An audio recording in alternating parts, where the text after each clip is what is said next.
इस देश में धार्मिक युद्ध भड़काने के लिए केवल और केवल सुप्रीम कोर्ट जिम्मेवार है। सुप्रीम कोर्ट का एकमात्र उद्देश्य है, show me the face will show you the law. Supreme court अपनी सीमा से बाहर जा रहा है। सुप्रीम कोर्ट की सीमा यह है कि भारत का संविधान जिस कानून को बनाया उस कानून की उसको व्याख्या करनी है, और यदि वो व्याख्या नहीं कर सकती है और सब कुछ के लिए सुप्रीम कोर्ट जाना है तो इस संसद का कोई मतलब नहीं है, विधानसभा का कोई मतलब नहीं है, उसको बंद कर देना चाहिए। जो अपॉइंटिंग अथॉरिटी है उसको आप निर्देश कैसे दे सकते हैं? भारत के चीफ जस्टिस का अपॉइंटमेंट भारत का राष्ट्रपति करता है। इस देश का कानून भारत का पार्लियामेंट बनाता है। उस पार्लियामेंट को आप डिक्टेट करेंगे?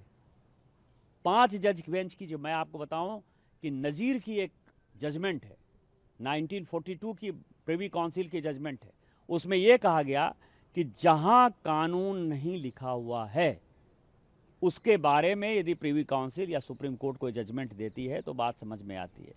यहां पूरा जजमेंट लिखा हुआ है कि राष्ट्रपति का क्या अधिकार है, उपराष्ट्रपति का क्या अधिकार है, प्रधानमंत्री का क्या अधिकार है, हमारे पार्लियामेंट का क्या अधिकार है, हमारे सुप्रीम कोर्ट का क्या अधिकार है, हाई कोर्ट का अधिकार है। जब सब कुछ लिखत पढ़त में है तो तुम नया कानून कैसे बना दिया? 3 महीना कहां से लेके आ गए कि राष्ट्रपति को 3 महीने के अंदर फैसला करना है? ये किस कानून में लिखा हुआ है? इसका मतलब यह है कि आप इस देश को एनार्की की तरफ ले जाना चाहते हो, और एनार्की जो है इस देश में बर्दाश्त नहीं होगी। जब नया कानून आएगा, जब नया पार्लियामेंट बैठेगा, इसके ऊपर विस्तृत चर्चा होगी, और फिर से नेशनल जुडिशियल अकाउंटिंग सिस्टम जो हमने NJAC बनाया था, जिसमें कि राष्ट्रपति का चुनाव कैसे होगा, प्रधानमंत्री का कैसे चुनाव होगा, वो तो संविधान में लिखा हुआ है, लेकिन आपके भाई भतीजावाद के आधार पर जज का चुनाव नहीं होगा। शेड्यूल कास्ट जज नहीं है, शेड्यूल ट्राइब जज नहीं है, OBC जज नहीं है।